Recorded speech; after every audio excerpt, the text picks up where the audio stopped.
Hey guys, it's Angela from Mountain Pond Homestead, and today I am processing my maple sap into syrup, and this is how I'm doing it. So I built a rocket stove outside 2 years ago when I last processed maple syrup. I used propane. I did it on a 2-burner Camp Chef outdoor stove. It took me about 3, maybe 4, I think it was like 3.5 tanks of propane to process approximately 60 gallons down to 1.5 gallons. Now, depends on what maple tree you tap, but that's not this video. So yeah, I didn't want to spend more on maple syrup to process it than I could purchase it for at a local maple farm. So this year I'm trying with the rocket stove. So basically it's made of cinder blocks and 4x8 solid blocks.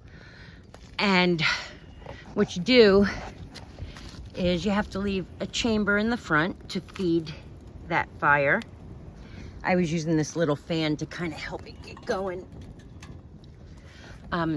You build the chamber in the front and you put the wood all the way in the back.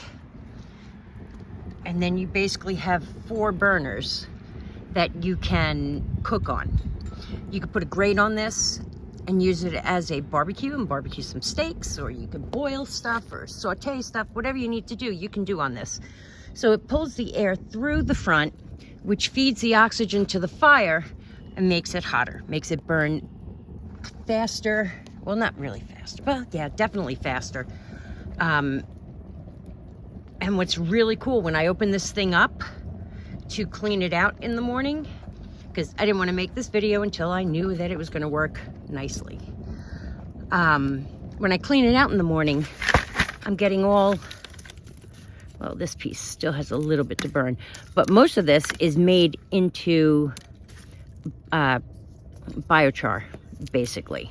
I just have to inoculate it with some fertilizer, or some nutrients, and it absorbs them all, and then you could use them in your garden, which is phenomenal.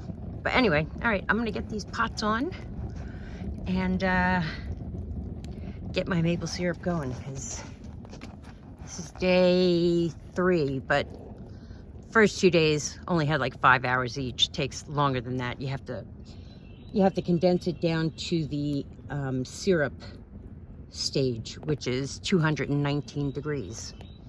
So anyway, look at this. It is gorgeous out today. We're going to be getting up to the 60s. I'm all the way up in northeastern Pennsylvania. We went from freezing during the day and night to this. So needless to say, everything's confused. It wants to start growing, but it knows it shouldn't. Anyway, have a great day, guys.